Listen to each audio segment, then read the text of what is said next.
Hello, and welcome to Enough and Evolving podcast. I'm your host, Tiona Vallejo, Master Certified Life Coach and Mindfulness Expert, helping you reclaim confidence, break through unhelpful patterns, and manifest the relationships and life you desire. Now let's get started. Hey there, friends. Welcome back to the podcast. If this is your first time joining, welcome. This is Enough and Evolving. And today's episode is really personal because I want to take you behind the scenes of one of the biggest transformations that I've experienced over the last 6 months. Recently returned from a beautiful mastermind retreat in Hawaii, and it was a celebration of a mastermind group that I've been a part of the last 6 months that I originally joined to improve my business growth and my money mindset. And I thought, of course, I'm going to learn all these great strategies about maybe sales, marketing, finance, blah, blah, blah. And what I really found is that the greatest transformation wasn't just my revenue. Of course, I did have a bump in revenue. That was really great. But it was really my identity, who I'm becoming. And I think that's something that every single one of us can relate to, because every dream you're trying to create eventually asks one question: who do I have to become in order to hold it? That's what I loved exploring in my mastermind, and I want to explore with you today. Now, to understand why this mastermind changed me so deeply, you have to understand my relationship with money. Growing up, I quietly believed that people with money somehow were more significant. I didn't consciously think that, but I definitely felt it. I compared, I felt less than. I believed that my circumstances somehow determined my value. And in my 30s, life reinforced that story. My husband and I built what we thought was financial security through real estate. And then there was a housing crash in 2008. And we lost everything: our rental properties, our home, and we had to file bankruptcy. And suddenly, all of those childhood feelings I tried so hard to outgrow came rushing back. The financial shame, the embarrassment, the fear. And looking back now, I realize I unknowingly became that little girl again, the one who believed her bank account determined her worth. Now, over the last decade or so, I've done so much healing around that story. I've rebuilt my confidence. I've rebuilt my relationship with money. I've rebuilt my nervous system, and I've rebuilt my life. But what I didn't realize was there were still subtle ways that my old identity was quietly running my business. When my coach invited me first to this mastermind, I almost didn't join.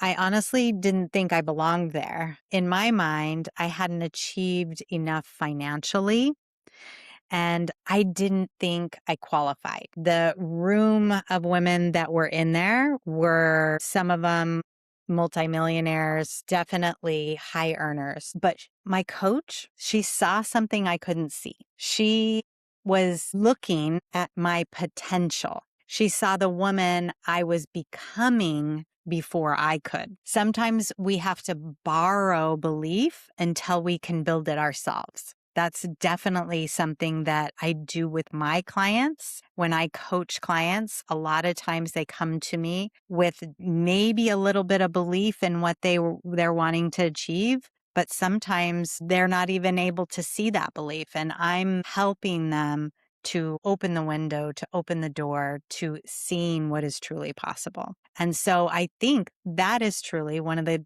greatest gifts another human can give us, is seeing our own potential when we're not able to access it. Now, at the beginning of the year, I was already restructuring my business. I was letting go of hustle, learning to regulate my nervous system, building marketing that actually felt aligned. But there was one place I kept avoiding, and it was my numbers, my financials. I'd open up my business finances and feel discouraged and compare myself to other coaches that I knew and what they were achieving. And then I would feel that embarrassment, that shame all come back up because I was making the numbers mean that I was behind, that I'm not growing fast enough, that maybe I'm not cut out for this in some way. And the numbers weren't the thing hurting me. It was the story that I had around the numbers. Now, one of the biggest breakthroughs that I had in this mastermind was learning to see my numbers as neutral, learning to see my numbers as data, not as evidence of my worth, just information. Nothing more. That's when something changed, something clicked. I stopped avoiding my finances and I started organizing my business. I cleaned up my back end, created new systems in my financial bank account, and then learned more about my investments. I started making decisions like a CEO instead of reacting like that scared little girl. The numbers didn't magically change overnight. I changed first. And because I changed, everything began to change as well. That's when I saw the revenue bump. That's identity work. That's how you shift from where you are to where you want to go.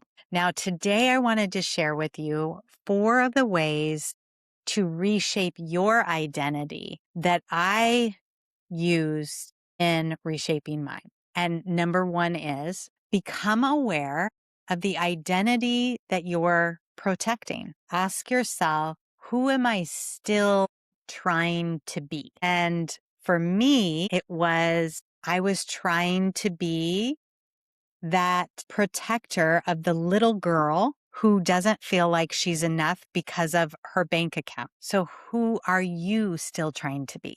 The people pleaser, the protector, the perfectionist, the little girl afraid she's not enough? The nervous system will always protect what's familiar, even when what's familiar is keeping you stuck. Awareness is where freedom begins. So the more you can create awareness about who you are trying to be or trying to protect, the more you will open up possibility and create freedom. Now, number 2 is separate your worth from your current circumstances. Your bank account isn't your identity.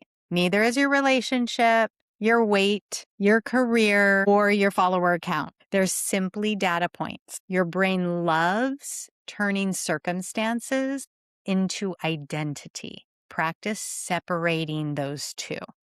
That's one of the healthiest things that you can do. Number 3, start acting from that future version of yourself, not pretending, not bypassing what you are currently feeling, simply asking yourself, if I already trusted myself, how would I respond? How would I show up in this situation? How would she organize her finances? How would she lead her business? How would you speak to yourself? How would you rest? How would you invest? These tiny actions, these shifts create your new identity. An identity creates results. Now, number 4, borrow belief until it becomes your own. Like I was saying earlier, sometimes someone else sees your potential before you do.